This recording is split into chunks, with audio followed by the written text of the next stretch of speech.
Hello class, how are you? Vande Mataram. તો વિદ્યાર્થી મિત્રો, આજે આપણે ઇંગ્લિશમાં ગ્રામરનું રિવિઝન કરીશું, બરાબર છે? તો ગ્રામરમાં આપણને ડુ એઝ ડિરેક્ટેડ એમાં ચેન્જિંગ ધ ટેક્સ્ટ, બરાબર? ટેક્સ્ટ આપેલી હોય એમાં સ્ટાર્ટ લાઇક ધીસ એ પ્રમાણે આપેલું હોય ને એ પ્રમાણે તમારે ચેન્જિંગ કરવાનું હોય છે. તો ચેન્જિંગ ધ ટેક્સ્ટ, તો એમાં કઈ બાબતમાં ચેન્જિંગ કરવાનું આવે છે તો આપણે જોઈએ. તો પહેલું છે ચેન્જિંગ ઇન પર્સન. તો કોઈ પણ ભાષામાં સામાન્ય રીતે 3 પર્સન હોય છે. First person singular I, plural we. Second person you. Third person singular he, she, it અને પ્લુરલ ધે. એક પર્સનમાંથી બીજા પર્સનમાં ફેરફાર કરવાનું પૂછી શકાય. For example, I am a girl. આઈને સ્થાને શી મૂકો તો શું થશે? She is a girl. અહીંયા આઈની જગ્યાએ શી થયું અને જે ટુ બીનું ફોર્મ છે એ એમની જગ્યાએ આપણે શું મૂક્યું? ઇઝ. બરાબર છે? તો શી ઇઝ અ ગર્લ. તો આ રીતે પણ ફેરફાર પૂછાઈ શકે, જે તમે કરી શકો.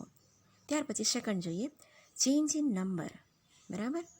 એક વચનનું બહુવચન કે બહુવચનનું એક વચન કરવાનું પૂછી શકાય. For example, I am a farmer. તો આઈને સ્થાને વી મૂકો. જો એવું હોય તો આઈ એ સિંગ્યુલર છે તો આપણે વી કરવાનું છે. તો વી આર ફાર્મર્સ. બરાબર છે? શું થશે? વી આર ફાર્મર્સ. એટલે આઈની બદલે આપણે વી મૂક્યું અને આઈ સાથે જે ટુ બીનું ફોર્મ એમ છે તો એની જગ્યાએ આપણે આર કર્યું. બરાબર? તો આ રીતે આખા જે પેરેગ્રાફ આપેલો હોય ટેક્સ્ટ, એમાં જ્યાં જ્યાં ફેરફાર થતા હોય તો પહેલાં તો તમારે એ અંડરલાઇન કરી દેવાનું કે ક્યાં ફેરફાર થઈ શકે એમ છે, અને ત્યાર પછી તમારે કાર્ડ પ્રમાણે એ રીતે ફેરફાર કરવાના. બરાબર છે? આગળ જોઈએ. હવે છે ત્રીજું, ચેન્જ ઇન જેન્ડર. તો જેન્ડર ચેન્જ પણ હોઈ શકે, જે ફિમેલમાંથી મસ્ક્યુલાઇનમાં. તો એમાં જાતિ, લિંગ બદલવાનું પૂછાઈ શકે. તો પુલ્લિંગનું સ્ત્રીલિંગમાં કે સ્ત્રીલિંગનું પુલ્લિંગમાં કરવાનું પૂછાઈ શકે. For example, Raj is an actor. બરાબર? તો અહીંયા રાજ, બરાબર, એ પુલ્લિંગ છે તો રાજને સ્થાને રાજવી મૂકો. એ રીતનું કંઈ હોય તો આપણે નામ ચેન્જ થયું એટલે કે પુલ્લિંગનું સ્ત્રીલિંગમાં થયું. તો રાજવી ઇઝ એન એક્ટર. બરાબર? તો નામ આપણે ચેન્જ કર્યું આ રીતે. તો આ રીતે જેન્ડર ચેન્જ પણ હોઈ શકે. અને એ રીતે જો આખું ટેક્સ્ટ હોય અને એમાં જ્યાં પણ ધારો કે રાજ છે તો આગળનું વાક્ય જે હોય એમાં હીથી શરૂઆત હોય તો આપણે રાજની જગ્યાએ જ્યાં રાજવી કર્યું તો જ્યાં પણ રાજની જગ્યાએ હી આવતું હોય ત્યાં આપણે શું કરીશું? શી. બરાબર? એટલે આ રીતે આપણે આખું ચેન્જ કરવાનું હોય છે. ત્યાર પછી જોઈએ ચેન્જિંગ ઇન ટેન્સ. બરાબર? આપણે જે કાર્ડ જોયા છે ટેન્સ, અલગ અલગ પ્રકારના જે આપણે ટેન્સ જોયા છે, તો ક્યારેક પેરેગ્રાફ આપેલો હોય ટેક્સ્ટ, તો એમાં જે કાર્ડ આપેલો હોય તો એમાં સ્ટાર્ટ લાઇક ધીસ એ રીતે આપેલું હોય તો ટેન્સ ચેન્જ કરવાનો હોય. તો પહેલાં તો તમારે પેરેગ્રાફ પૂરેપૂરો વ્યવસ્થિત વાંચી જવાનો અને જ્યાં ચેન્જિંગ આવતું હોય તો ત્યાં અંડરલાઇન કરી દેવાનું, અને જે ક્રિયાપદમાં ચેન્જિંગ આવતું હોય તો એ રીતે તમારે જે આપ્યું હોય એ કાર્ડમાં ચેન્જ કરવાનું હોય. કોઈ એક ટેન્સમાંથી ચેન્જિંગ ઇન ટેન્સ, કોઈ એક ટેન્સમાંથી અન્ય ટેન્સમાં ફેરવતા સામાન્ય રીતે વર્બ એટલે કે ક્રિયાપદમાં ફેરફાર કરવાનો રહે છે. ઘણીવાર ટેન્સ બદલાતા સમયદર્શક શબ્દો ટાઈમ ફ્રેઝ એ પણ બદલાય છે. બરાબર છે? For example, yesterday Pinky got up at 6:30. અહીંયા આપ્યું છે યસ્ટરડે, મીન્સ કયો ટેન્સ થયો? Past tense. બરાબર? એટલે પાસ્ટ ટેન્સ છે એટલે ક્રિયાપદનું રૂપ અહીંયા શું થયું? ગોટ. ગેટઅપની જગ્યાએ શું થયું? Got up. બરાબર? તો અહીંયા આપણને આપ્યું છે સ્ટાર્ટ લાઇક ધીસ. અહીંયા આપ્યું છે ટુમોરો. શું આપ્યું છે? ટુમોરો. એટલે કયો ટેન્સમાં ચેન્જ કરવાનું છે? ભવિષ્યકાળમાં, ફ્યુચર ટેન્સમાં. તો કઈ રીતે થશે? તો આપણે જોઈએ, yesterday Pinky got up at 6:30. તો જ્યારે આપણે ભવિષ્યકાળમાં એને રૂપાંતર કરીશું તો tomorrow Pinky will get up at 6:30. આ રીતે તમે લખી શકો. Tomorrow Pinky will get up at 6:30. બરાબર? તો આ રીતે જે કંઈ પણ પેરેગ્રાફમાં આગળ જતાં જે કંઈ પણ ટેન્સ પ્રમાણે ચેન્જીસ હોય ક્રિયાપદમાં તો એ તમારે ચેન્જીસ કરવાના. અહીંયા જે એક્ઝામ્પલમાં આપણે જોયું યસ્ટરડે છે તો પાસ્ટ ટેન્સ, તો જ્યાં પણ પાસ્ટ ટેન્સના ક્રિયાપદના રૂપ આવતા હોય ત્યાં આપણે મૂકીશું. અહીંયા ટુમોરો લેવાનું છે એટલે આપણે ભવિષ્યકાળના ક્રિયાપદના રૂપો મૂકીશું. અને એ જ રીતે જ્યાં પણ ટાઈમ ફ્રેઝ ચેન્જ કરવાનું હોય તો એ ચેન્જ કરીશું. તો આ રીતે આપણે ચેન્જ ઇન ટેન્સ, બરાબર, ટેન્સમાં પણ ચેન્જ કરવાનું પૂછાઈ શકે. ઓકે, આગળ જોઈએ. Do as directed. અહીં કેટલાક એક્ઝામ્પલ આપણે જોઈએ. She is my neighbour. She takes great interest in her children's education. બરાબર. ઓકે, તો અહીંયા તમે જુઓ, અહીંયા સ્ટાર્ટ લાઈક ધીસ એમાં આપ્યું છે ધે આર. એક મિનિટ. ઓકે, તો અહીંયા આપ્યું છે ધે આર. તો શીની જગ્યાએ આપણે ધે મૂકવાનું છે, બરાબર. તો she is my neighbour. She takes great interest in her children's education. તો ધે આર, તો શીની જગ્યાએ આપણે મૂકવાનું છે ધે આર, બરાબર. તો ધે આર માય નેબરની જગ્યાએ શું થશે? નેબર્સ. જ્યાં ચેન્જ થયા ત્યાં આપણે આ રીતે અંડરલાઇન કરીને જોઈ લેવાનું. ત્યાર પછી ફરી પાછું શી આવશે, તો એની જગ્યાએ આપણે શું મૂકીશું? They. She takes great interest in her children's education. તો ધે ટેક્સ છે એની જગ્યાએ શું થઈ જશે? Take. They take great interest in હરની જગ્યાએ શું થશે? Their. In their children's educations. Okay, તો આ રીતે આપણે ચેન્જ કરી શકીએ. સેકન્ડ છે we are farmers. These are our farms. Those are our tractors. We are hard working men. તો સ્ટાર્ટ લાઈક ધીસ એમાં આપેલું છે આઈ એમ અ ફાર્મર. એટલે અહીંયા વી છે એની જગ્યાએ આપણે શું મૂકવાનું છે? આઈ. બરાબર, એટલે આરની જગ્યાએ શું થયું? એમ. અને ફાર્મર્સ છે એની જગ્યાએ અ ફાર્મર, એક ફાર્મરની વાત છે, બરાબર. જે આગળ હતું એમાં ઘણા બધા ફાર્મરની વાત થઈ, તો અહીંયા જે છે તો એક ફાર્મરની વાત છે. તો જોઈએ ક્યાં ચેન્જ થાય છે, બરાબર.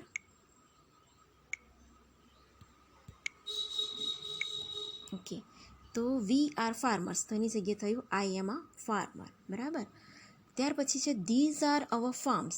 તો અહીંયા બહુવચન છે ધીઝ આર, બરાબર. તો ધીઝ આની જગ્યાએ ઇઝ થશે. ધીસ ઇઝ માય ફાર્મ, બરાબર. ફાર્મ્સની જગ્યાએ farm. This is my farm. ત્યાર પછી છે ધોઝ આર અવર ટ્રેક્ટર્સ. તો ધોઝની જગ્યાએ ધેટ થશે. તો ધેટ ઇઝ આરની જગ્યાએ ઇઝ, અવરની જગ્યાએ માય. તો ધેટ ઇઝ માય ટ્રેક્ટર. ટ્રેક્ટર્સની જગ્યાએ શું થશે? Tractor. We are hard working men. We are, તો વીની જગ્યાએ ફરી પાછું આઈ. તો આરની જગ્યાએ શું થશે? એમ. તો આઈ એમ અ હાર્ડ વર્કિંગ, અહીંયા એમઈએન મેન છે તો શું થશે? એમએન મેન, બરાબર. તો આઈ am a hard working main, બરાબર. આ રીતે બહુવચનમાંથી એક વચનમાં આપણે ચેન્જ કરી શકીએ, બરાબર છે. આગળ જોઈએ. ત્યાર પછી ત્રીજું છે, તો ત્રીજામાં છે Purvi is my classmate. Purvi is my classmate. She is a very active girl. We all like her very much. બરાબર. તો અહીંયા જો સ્ટાર્ટ લાઈક ધીસ એમાં શું આપેલું છે? સ્ટાર્ટ લાઈક ધીસ, તો એમાં આપેલું છે પૂર્વીની જગ્યાએ નામ અહીંયા આપેલું છે Parth. It means gender change કરવાનું છે. તો પૂર્વી ઇઝ માય ક્લાસમેટ, બરાબર. તો પૂર્વીની જગ્યાએ આપણે પાર્થ લખીશું. Parth is my classmate. અહીંયા શી આપેલું છે તો શું આવશે? He. He is a very active, ગર્લની જગ્યાએ boy. He is a very active boy. We all like her very much. વીનું વી જ રહેશે, બરાબર. આપણે જ્યાં પૂર્વીની જગ્યાએ જ્યાં વપરાયો છે ત્યાં આપણે પાર્થ મૂકીને હર છે તો હી મૂકીશું. તો વી ઓલ લાઇક હિમ, બરાબર. હિમ વેરી મચ. તો આ રીતે આપણે જેન્ડર ચેન્જ હોય તો આ રીતે કરી શકીએ. ત્યાર પછી જુઓ, it is a wonderful evening. My friend calls me and invites to go for picnic, but I don't want to travel, so I tell her to see movie. Okay, તો જોઈએ અહીં સ્ટાર્ટ લાઈક ધીસ એમાં આપેલું છે it was, બરાબર. અહીં tense change થાય છે. It is a wonderful evening, તો it was a wonderful evening, બરાબર. My friend calls me and invites to go for picnic, બરાબર. તો અહીંયા જે ક્રિયાપદ છે એમાં ચેન્જ થશે, બરાબર. આપણે પાસ્ટ ટેન્સમાં લેવાનું છે. તો my friend called me and ઇન્વાઇટ્સની જગ્યાએ ઇન્વાઇટેડ, બરાબર. તો my friend called me and invited. હવે અહીંયા ટુ ગો છે, બરાબર. તો એ ઇન્ફિનિટિવ છે, તો એમાં આપણે કોઈ ચેન્જ કરવાનું નહીં, બરાબર. ટેન્સમાં ચેન્જ કરવાનો હોય પણ જ્યારે પણ ક્રિયાપદનું ટુ વાળું રૂપ હોય એટલે કે ઇન્ફિનિટિવ હોય તો તેમાં કોઈ પણ ચેન્જ કરવાનો નથી. એટલે my friend called me and invited to go for picnic but I don't want to travel. બરાબર, આઈ ડોન્ટ વોન્ટ, તો ડોન્ટની જગ્યાએ શું આવશે? Didn't. I didn't want to travel, so I ટેલની જગ્યાએ શું આવશે? Told. I told her to see movie. અહીંયા ફરી પાછું ટુ સી છે તો આપણે ટુ સી જ રહેવા દઈશું, એ ઇન્ફિનિટિવ છે. તો આઈ ટેલ હરની જગ્યાએ શું આવશે? I told her to see movie. Okay, બરાબર છે. નેક્સ્ટ જોઈએ. Tanya reach at the railway station, she bought a ticket for Delhi. બરાબર, તો અહીંયા શું કરવાનું છે જોઈએ. તો સ્ટાર્ટ લાઇક ધીસ એમાં આપ્યું છે તાન્યા વિલ. ઇટ મીન્સ કે તમારે ટેન્સમાં ચેન્જ કરવાનું છે. તો Tanya reach at the railway station, તો રીચ્ડ આપેલું છે, પાસ્ટ ટેન્સનું ક્રિયાપદનું રૂપ છે, તો આપણે એને ભવિષ્યકાળમાં ફેરવશું. તો Tanya will reach at the railway station.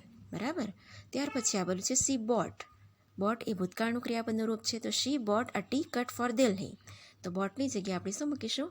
She will buy a ticket for Delhi. બરાબર છે. ઓકે, તો આગળ જોઈએ. નેક્સ્ટ જોઈએ તો આપણે ગ્રામરમાં ફ્રેમ ક્વેશ્ચન, બરાબર, ક્વેશ્ચન બનાવવાનું આવે છે. તો તમને આપવામાં આવેલ ફકરામાં કેટલાક શબ્દ કે શબ્દ સમૂહ કે વાક્યની નીચે લાઈન દોરવામાં આવી હશે. તો ફકરામાં આ અંડરલાઇન પાર્ટ જે જવાબ તરીકે આવી શકે તેવી રીતે તમારે પ્રશ્ન બનાવવાનો છે. મીન્સ કે તમને જે પેરેગ્રાફ આપેલો છે તેમાં કેટલાક શબ્દ કે શબ્દ સમૂહ કે વાક્યની નીચે અંડરલાઇન કરેલું હશે. તો એ અંડરલાઇન કરેલું જે વાક્ય કે શબ્દ સમૂહ જેનો આન્સર આવતો હોય એવું તમારે જે પ્રશ્ન બનાવવાનો છે. બરાબર છે. તો ફકરો જે કાળમાં હોય તે જ કાળમાં પ્રશ્ન બનાવવો, એ ખાસ ધ્યાન રાખવું કે જે કાળમાં ફકરો આપેલો છે એ કાળમાં આપણે પ્રશ્ન બનાવવાનો છે. તો તેના માટે કેટલુંક આપણે જોઈએ. તો પ્રશ્નવાચક શબ્દ સર્વનામ કયા છે અને શું પૂછવા માટે તેનો ઉપયોગ થાય છે એ આપણે જોઈ લઈએ. તો આપણે જે અંડરલાઇન કરેલો વર્ડ જેનો આન્સર આવે છે એવો આપણે ક્વેશ્ચન બનાવવાનો છે, તો એ આપણે બનાવવામાં સરળતાથી બનાવી શકીએ. તો જોઈએ, પહેલું છે હુ. બરાબર, હુ એટલે કોણ, એ તો બધાને ખબર છે. બરાબર, તો હુ એટલે કોણ. તો શું પૂછવા માટે તેનો ઉપયોગ થઈ શકે? કર્તા કે નામ. ધારો કે તમને સેન્ટેન્સ આપેલું છે, એમાં કોઈ કર્તા કે નામ છે એની નીચે અંડરલાઇન કરેલું છે. બરાબર, એટલે તમારે પ્રશ્ન શેનાથી પૂછવાનો થશે? હુથી. બરાબર, ત્યાર પછી છે વાય. એનો અર્થ થાય છે શા માટે. બરાબર, તો શું પૂછવા માટે એનો ઉપયોગ થાય? તો કારણ જાણવા માટે. કંઈક કારણ જાણવું હોય, કંઈક રીઝન. બરાબર, જે અંડરલાઇન કરેલો વર્ડ જે છે એ કંઈક રીઝન બતાવતું હોય તો તમારે શેનાથી ક્વેશ્ચન પૂછવાનો રહેશે? વાય. ત્યાર પછી છે વોટ. વોટ એટલે શું. તો શું પૂછવા માટે પૂછી શકાય? બાબત. બરાબર, કંઈક બાબત જાણવી હોય તમારે તો તમે વોટથી પ્રશ્ન પૂછી શકો. ત્યાર પછી હાવ. હાવ એટલે કેવી રીતે. કોઈ બાબત કે પ્રોસેસ એ કેવી રીતે બની. બરાબર, એવું કંઈક આન્સર આવતો હોય અંડરલાઇન કરેલો વર્ડ તો તમે શેનાથી પ્રશ્ન કરી શકો? હાવથી. ત્યાર પછી છે વિચ. વિચ એટલે કયો અથવા તો કઈ અથવા કયું. તો એ પ્રાણી કે નિર્જીવ માટે વપરાય છે. તો એવો કોઈ શબ્દ અંડરલાઇન કરેલો હોય તો એ જાણવું હોય તો આપણે વિચથી પ્રશ્ન કરી શકીએ. ત્યાર પછી છે હાઉ મેની. હાઉ મેની એટલે કેટલા. તો એ સંખ્યા જાણવા માટે. બરાબર, તો સંખ્યા જાણવી હોય તો જે તમને પેરેગ્રાફમાં અંડરલાઇન કરેલો વર્ડ છે એ કંઈક સંખ્યા બતાવતું હોય તો એ સંખ્યા તમારે જાણવી છે તો તમે શેનાથી પ્રશ્ન કરશો? How many. એ જ રીતે હાઉ મચ એટલે કેટલું. તો એ જથ્થો જાણવા માટે. બરાબર, તો જથ્થો જાણવો હોય જ્યારે એવો આન્સર આપેલો હોય જે જથ્થો જણાવે છે તો તમારે એના માટે ક્વેશ્ચન પૂછવો છે તો હાઉ મચથી પૂછી શકો. એ જ રીતે હાઉ ફાર એટલે કે કેટલું. અંતર જાણવા માટે. બરાબર, તો અંતર જાણવા માટે આપણે શેનો ઉપયોગ કરીશું? How far. ત્યાર પછી વેર એટલે ક્યાં. કોઈ સ્થળ જાણવા માટે. બરાબર, કોઈ સ્થળ જાણવું હોય જે અંડરલાઇન કરેલો વર્ડ એ કોઈ પ્લેસ એટલે કે કોઈ સ્થળ જણાવતું હોય તો એના માટે આપણે પૂછવું છે, સ્થળ જાણવું છે તો આપણે શેનાથી પ્રશ્ન કરીશું? વેરથી. બરાબર. ત્યાર પછી જોઈએ હાઉ લોંગ. તો હાઉ લોંગ એટલે કે કેટલો સમય. એટલે સમય જાણવા માટે. કેટલા સમયથી. સમય આપેલો હોય કે આટલા સમયથી અને એ રીતે અંડરલાઇન કરેલો હોય વર્ડ તો આપણે પૂછવું હોય કે કેટલા સમયથી તો એના માટે આપણે હાઉ લોંગ એનાથી પ્રશ્ન બનાવીશું. ત્યાર પછી વેન એટલે ક્યારે. એ પણ સમય જાણવા માટે. બરાબર, કોઈ સમય આપેલો હોય કે આ સમય અને એ વર્ડ અંડરલાઇન કરેલો છે એટલે કે સમય જાણવો છે તો તમે વેનથી પ્રશ્ન કરી શકો. ત્યાર પછી હોમ એટલે કોની. બરાબર. તો એ નામ જાણવા માટે કઈ વસ્તુ કોને આપી એવું કંઈક સેન્ટેન્સમાં આવતું હોય અને અંડરલાઇન કરેલો વર્ડ આપેલો હોય તો કોને આપ્યું, તો કોને એટલે આપણે હુમથી પ્રશ્ન કરી શકીએ.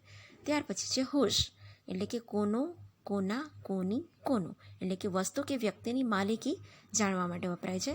તો એવો કંઈક અંડરલાઇન કરેલો વર્ડ હોય તો એ જાણવું હોય તો તમે હુશથી પ્રશ્ન કરી શકો. તો આ રીતે ફ્રેમ ક્વેશ્ચન, જે તમને પેરેગ્રાફ આપેલો હોય કે સેન્ટેન્સ આપેલું હોય એમાં જે અંડરલાઇન કરેલો વર્ડ જેનો આન્સર આવતો હોય એવો તમારે ક્વેશ્ચન બનાવવાનો છે. અને આ માટે તમને ઓપ્શન આપેલા હોય, 4 ઓપ્શન આપેલા હોય, તો એમાં તમારે કયો ક્વેશ્ચન આવી શકે એ રીતે તમારે ચૂઝ કરવાનું હોય છે. બરાબર છે. ઓકે, તો કેટલાક એક્ઝામ્પલ આપણે જોઈએ. અહીં પહેલું છે Raj went to USA to meet his friend. તો અહીં અંડરલાઇન કરેલો વર્ડ કયો છે? રાજ. બરાબર, એટલે કરતા બતાવે છે. તો આપણે જાણવું છે કે નામ કોણ છે, કરતા કોણ છે, તો આપણે શેનાથી પ્રશ્ન કરીએ? હુ. બરાબર, હુ વેન્ટ ટુ USA. બરાબર છે.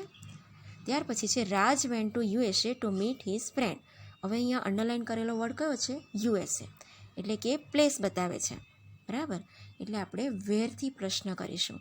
હવે અહીંયા જો વેન્ટ આપેલું છે એટલે કયો ટેન્સ છે? પાસ્ટ ટેન્સ છે. એટલે અહીંયા આપણે જ્યારે પ્રશ્ન બનાવીએ ત્યારે વેર સાથે આપણે ડીડ મૂકીશું. બરાબર, અને જે ક્રિયાપદનું રૂપ છે એને વેન્ટની જગ્યાએ શું થઈ જશે? ગો થઈ જશે. ક્રિયાપદનું મૂળ રૂપ આવશે. કેમ? કારણ કે આપણે ડીડ મૂક્યું છે. બરાબર, એટલે વેર ડીડ રાજ ગો. બરાબર છે. ત્યાર પછીનું સેન્ટેન્સ જુઓ. Raj went to USA to meet his friend. બરાબર, Raj went to USA to meet his friend. તો અહીંયા રીઝન આપેલું છે, કારણ બતાવેલું છે. તો કારણ જાણવું હોય તો આપણે શેનાથી પ્રશ્ન કરીએ? વાય. અહીંયા પણ ફરી જુઓ, જે વાક્ય છે એમાં વેન્ટ એટલે કે પાસ્ટ ટેન્સ છે એટલે આપણે શું મૂક્યું? વાય સાથે ડીડ. બરાબર, અને એ જ રીતે વેન્ટની જગ્યાએ આપણે ગો મૂક્યો. તો why did Raj go to USA. Why did Raj go to USA. Okay. ત્યાર પછી જુઓ, Pinky will buy a gold chain. બરાબર, તો અહીંયા અંડરલાઇન કરેલો વર્ડ છે અ ગોલ્ડ ચેઇન. બરાબર છે. તો એ શું બતાવે છે? વસ્તુ, કે શું ખરીદ્યું એણે. તો આપણે પ્રશ્ન કરીશું વોટથી. અને ટેન્સ કયો છે? વિલ, એટલે કે ભવિષ્યકાળ છે. તો વોટ વિલ પિંકી બાય. બરાબર છે. ત્યાર પછી જુઓ, Raj will stay for 2 months. For 2 months સમયગાળો આપેલો છે. બરાબર, તો આપણે શેનો ઉપયોગ કરીશું? હાઉ, એટલે for how much time will Raj stay. For how much time will Raj stay. Okay. Okay, તો આગળ જોઈએ ફંક્શન્સ. તો ફંક્શન્સ છે તમારા 11મા ધોરણમાં જે ફંક્શન્સ આવે છે તો એ પ્રમાણે આપણે જોઈએ. તો અહીંયા ફંક્શન આપેલા છે અને કઈ લેંગ્વેજ આઇટમ દ્વારા ફંક્શનને શીખી શકાય એ આપેલું છે. તો અત્યારે આપણે ફક્ત આઈડેન્ટિફિકેશન ઓફ ફંક્શન, બરાબર, ખાલી ઓળખ કરવાની છે. તો એ માટે જોઈશું કે ધારો કે કન્ડિશન ઇન ધ પાસ્ટ એ ફંક્શન હોય. બરાબર, તો વાક્ય રચનામાં શું આવશે? ઇફ અને હેડનો ઉપયોગ થયેલો હોય. એટલે લેંગ્વેજ આઇટમ કઈ છે? ઇફ કે હેડ. બરાબર, ઇફ સાથે હેડ, સોરી. બરાબર, તો કન્ડિશન ઇન ધ પાસ્ટ, તો જે તમને સેન્ટેન્સ આપેલું છે એમાં ઇફ સાથે હેડનો યુઝ થયેલો હોય. બરાબર, તો તમે જાણી શકો કે આ કયું ફંક્શન હોઈ શકે? Condition in the past. બરાબર, ભૂતકાળમાં કોઈ કન્ડિશન હોય એની રજૂ કરે છે. ત્યાર પછી જુઓ, કમ્પેરિંગ પર્સન, પ્લેસ, થિંગ, એટલે કે ડિગ્રી. બરાબર, તો ડિગ્રીવાળું કોઈ વાક્ય આપેલું હોય સેન્ટેન્સમાં. બરાબર, પોઝિટિવ ડિગ્રી, કમ્પેરેટિવ ડિગ્રી કે સુપરલેટિવ ડિગ્રી, તો એનું કોઈ સેન્ટેન્સ આપેલું હોય. બરાબર, તો એ તમે ઓળખી શકો કે આ ડિગ્રીનું વાક્ય છે. તો ફંક્શન કયું થશે? કમ્પેરિંગ પર્સન, પ્લેસ કે થિંગ્સ. એ જ રીતે કોન્ટ્રાસ્ટિંગ, વિરોધાભાસ દર્શાવે. તો adverb clause of contrast, though, although, however, as, in spite of, despite of, yet, still. તો સેન્ટેન્સમાં આ રીતના જો વર્ડ યુઝ થયેલા હોય તો તમે જાણી શકો કે આ કોન્ટ્રાસ્ટિંગ છે. બરાબર, અને આ સિવાય તમે જે વાક્યનો ભાવ જુઓ તો વિરોધાભાસ દર્શાવતું હોય તો એ કયું ફંક્શન થશે? કોન્ટ્રાસ્ટિંગ. બરાબર છે. ત્યાર પછી ઓફરિંગ એડવાઇસ કે સજેશન, તો એના માટે should, ought to, had, had better. Okay, તો આ જે વર્ડ યુઝ થયેલા હોય તો એ છે ઓફરિંગ એડવાઇસ કે સજેશન.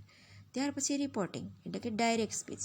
ડાયરેક્ટ ઇનડાયરેક્ટ સ્પીચવાળું કોઈ સેન્ટેન્સ હોય તો એમાં તમારે ફંક્શન આઈડેન્ટિફાઈ કરવાનું હોય તો તમે એ રિપોર્ટિંગ. બરાબર, કયું ફંક્શન થશે? રિપોર્ટિંગ. એક્સપ્રેસિંગ ચોઇસ, તો એમાં વુડ રાધર. વુડ રાધર જો આવતો હોય યુઝ થયેલું સેન્ટેન્સમાં તો તમે ઓળખી શકો કે આ કયું ફંક્શન છે? Expressing choice. ત્યાર પછી ચોઇસ, એકલું ચોઇસ આપેલું છે તો આઈધર ઓર નાઈધર નોર.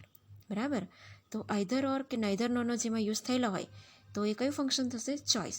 અહીં ખાસ યાદ રાખજો, વુડ રાધરનો યુઝ હોય તો એ એક્સપ્રેસિંગ ચોઇસ છે, અને આઈધર ઓર કે નાઈધર નોનો યુઝ થયેલો હોય તો એ ચોઇસ.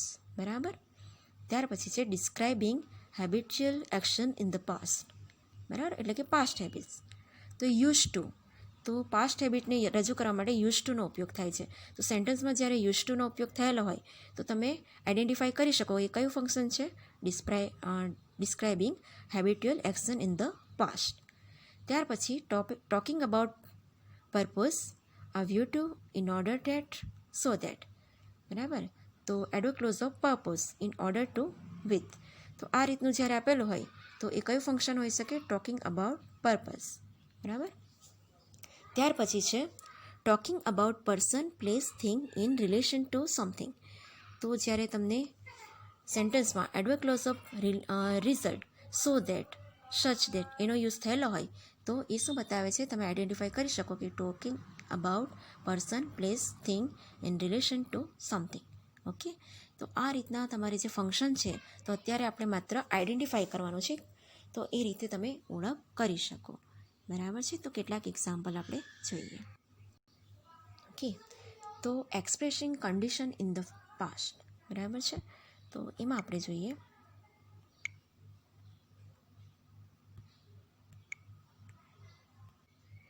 ઓકે. તો expressing condition in the past એટલે કે ભૂતકાળમાં કોઈ કન્ડિશન હોય એને રજૂ કરે છે. તો એમાં લેંગ્વેજ આઇટમ કયું આવશે? ઇફ અને હેડ. બરાબર, અથવા તો હેડ. બરાબર. તો એનું જે સ્ટ્રક્ચર છે તો if plus had plus past participle plus subject plus modal plus have plus past participle. બરાબર છે. તો એક્ઝામ્પલ જોઈએ. If you had come here I would have supported you. બરાબર. અહીંયા ઇફ, બરાબર, ઇફનો યુઝ થયેલો છે, અને હેડ. તો તમે આના પરથી આઈડેન્ટિફાઈ કરી શકો કે આ જે સેન્ટેન્સ છે એ કયું ફંક્શન બતાવે છે. તો એ શું બતાવે? Expressing condition in the past. બરાબર. ઓકે. બીજું સેન્ટેન્સ જુઓ. Had they pass HSC they would have join college. અહીંયા વાક્યની શરૂઆત હેડ છે. બરાબર. ઓકે. અને અહીંયા પણ વુડનો યુઝ થયેલો છે.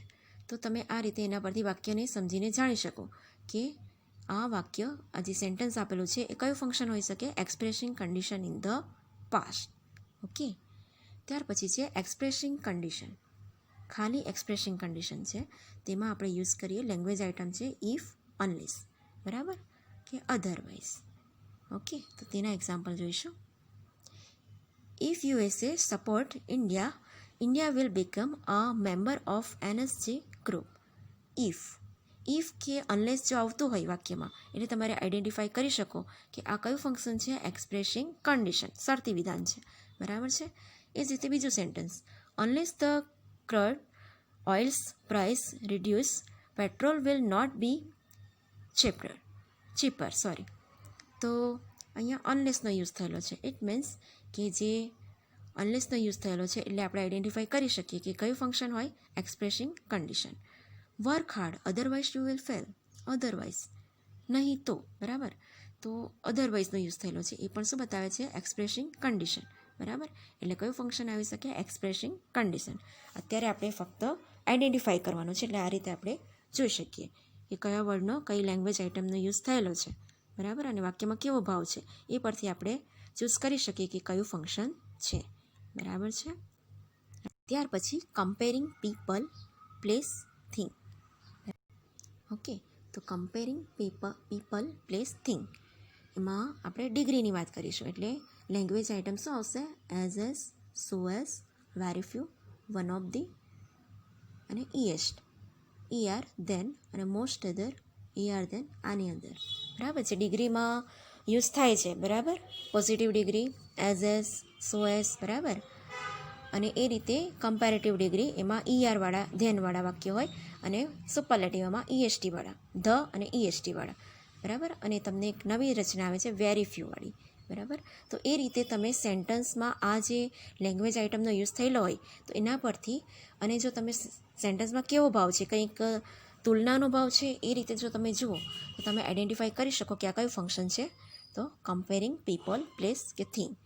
એક્ઝામ્પલ જોઈએ. રાજ ઇઝ એઝ ટોલ એઝ જય. તો અહીંયા એઝ ટોલ એઝ કમ્પેરિંગ છે. એટલે આપણે આઈડેન્ટિફાઈ કરી શકીએ કે કમ્પેરિંગ પીપલ પ્લેસ થિંગ એ ફંક્શન છે. Meera is taller than Maya, taller than, બરાબર, ડિગ્રીનું વાક્ય છે. એટલે આપણે આઈડેન્ટિફાઈ કરી શકીએ કે આ કયું ફંક્શન છે? કમ્પેરિંગ, બરાબર. India is one of the largest countries, one of the, બરાબર, ધી લાર્જેસ્ટ, એટલે એ સુપરલેટિવ ડિગ્રીનું વાક્ય છે. એટલે તમે આઈડેન્ટિફાઈ કરી શકો કે આ કમ્પેરિંગ છે. India is larger than most other countries, આર અને ધેન, બરાબર, કમ્પેરેટિવ ડિગ્રીની રચના છે. તો તમે, અને અહીંયા મોસ્ટ અધરની રચના છે, બરાબર. તો એના પરથી તમે જાણી શકો કે આ ડિગ્રીનું વાક્ય છે. તો એના પરથી તમે આઈડેન્ટિફાઈ કરી શકો કે કયું ફંક્શન છે? Comparing. Very few countries are as large as India, as એટલે પોઝિટિવ ડિગ્રી. તો એના પરથી તમે વાક્યમાં જે તુલના કરવામાં આવી છે અને જે યુઝ થયો છે લેંગ્વેજ આઇટમનો, એના પરથી તમે ચૂઝ કરી શકો કે લેંગ્વેજ આઇટમ એ કમ્પેરિંગ પીપલ, પ્લેસ કે થિંગ હોઈ શકે, બરાબર છે. ત્યાર પછી જોઈએ શોઈંગ કોન્ટ્રાસ્ટ, એટલે કે વિરોધાભાસ દર્શાવવો. એમાં લેંગ્વેજ આઇટમ છે though, although, even though, even if, however, as, but, in spite of, despite, whereas, while. તો એમાં એક્ઝામ્પલ જોઈએ. તો આપણે જોઈ શકીએ કે જે લેંગ્વેજ આઇટમ છે though, although, even if, however, as, but, in spite of, despite, whereas, while નો યુઝ થયેલો હોય અને વાક્યમાં જો વિરોધાભાસ દર્શાવતું હોય તો તમે આઈડેન્ટિફાઈ કરી શકો કે આ કયું ફંક્શન છે? શોઈંગ કોન્ટ્રાસ્ટ, બરાબર. તો પહેલું વાક્ય છે ધો અથવા તો અલ્ધો અથવા ઇવન ધો અથવા તો even if, they walk fast, they miss bus, બરાબર. તો અહીંયા વિરોધાભાસ દર્શાવ્યો છે, બરાબર. They walk fast, they miss bus, બરાબર, ઝડપથી ચાલ્યા પણ બસ ચૂકી ગયા, બરાબર. એટલે અહીંયા બે વાક્યમાં વિરોધાભાસ છે અને વળી લેંગ્વેજ આઇટમ આ યુઝ થઈ છે. તો એના પરથી તમે નક્કી કરી શકો કે આ કયું ફંક્શન છે? Showing contrast. સેકન્ડ જુઓ, however fast she walk, she miss bus. હાવ એવરનો યુઝ કરેલો છે. She walk, however fast she walk, એટલી ઝડપથી એ ચાલી, બરાબર. સી મિસ બસ, પણ તે બસ ચૂકી ગઈ. એટલે અહીંયા પણ વિરોધાભાસ છે. એટલે વાક્યમાં કેવો ભાવ છે એ પણ જોઈ શકાય અને લેંગ્વેજ આઇટમ કઈ યુઝ થયેલી છે એના પરથી તમે નક્કી કરી શકો કે આ ફંક્શન કયું છે? Showing contrast. એ જ રીતે fast as he walk he miss bus, બરાબર. આ વાક્ય રચના જે અલગ અલગ છે, બરાબર, આપણે ફક્ત હમણાં આઈડેન્ટિફાઈ કરવાનું છે. એટલે લેંગ્વેજ આઇટમ કઈ યુઝ થયેલી છે અને વાક્યમાં કેવો ભાવ છે એ રીતે આપણે જોઈશું, બરાબર. In spite of his weakness he won the race, બરાબર. ઇન્સ્પાઇટ ઓફ હિઝ વીકનેસ, એનામાં વીકનેસ હતી તેમ છતાં એ રેસ જીતી ગયો, વિરોધાભાસ દર્શાવે છે, બરાબર. અને લેંગ્વેજ આઇટમ કઈ યુઝ થયેલી છે? In spite of. He work hard but he fell, તેણે ખૂબ મહેનત કરી પણ ફેલ થયો, પણ, બરાબર. એટલે વિરોધાભાસ છે અને બટનો યુઝ થયેલો છે લેંગ્વેજ આઇટમ. તો તમે એના દ્વારા નક્કી કરી શકો કે આ કયું ફંક્શન છે? Showing contrast. They walk fast but or still or yet they miss bus, બરાબર. તો એમાં પણ વિરોધાભાસ છે અને લેંગ્વેજ આઇટમ છે યુઝ થયેલી બટ, સ્ટીલ, યટ. તો એના પરથી તમે નક્કી કરી શકો કે કયું ફંક્શન છે? Showing contrast. Raj drinks tea whereas or while Dev drinks coffee, બંનેમાં વિરોધાભાસ છે, બરાબર. એક ચા પીએ છે અને એક કોફી પીએ છે, બંનેમાં વિરોધાભાસ દર્શાવેલો છે, બરાબર. તો અહીંયા વેરેસ અને વાઇલનો યુઝ થયેલો છે. તો એના પરથી તમે નક્કી કરી શકો કે આ લેંગ્વેજ આઇટમ જે છે યુઝ થયેલી અને વિરોધાભાસ દર્શાવે છે. તો એ કયું ફંક્શન છે? Showing contrast. ઓકે, તો આ રીતે આપણે કરી શકીએ. ઓકે, તો સ્ટુડન્ટ્સ, આપણે અત્યારે ગ્રામરમાં જે રિવિઝન જોવાનું છે તે આટલું જ હતું, બરાબર. જે આપણે ગ્રામર જોયું છે એનું આપણે રિવિઝન કર્યું. તો તમે સરસ રીતે તૈયારી કરશો અને સરસ રીતે એક્ઝામ આપશો. તો સૌને all the best. Thank you.